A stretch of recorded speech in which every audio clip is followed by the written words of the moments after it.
og så kan jeg bare godt lide at bolle. Vi afprøver nu i det seneste nyt. Ja, for Trump og Biden er i åben strid om håndteringen af skrald på Roskilde Festival. Her er nogle highlights fra deres ophedede debat.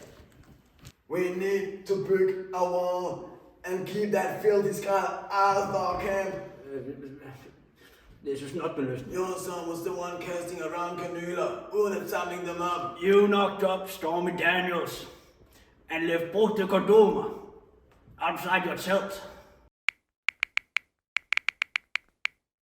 Make Roskilde clean again. Make Roskilde clean again. Vi skal stay united. Arkitektstuderende fra KADK har taget sagen i egen hånd. Frustreret over debatten har de udarbejdet en omfattende plan for festivalen. Dette initiativ indeholder strategier for affaldssortering, oprydning og genbrug. De studerende står nu i forreste række i kampen mod skraldeproblemet og viser vejen frem med handling frem for ord.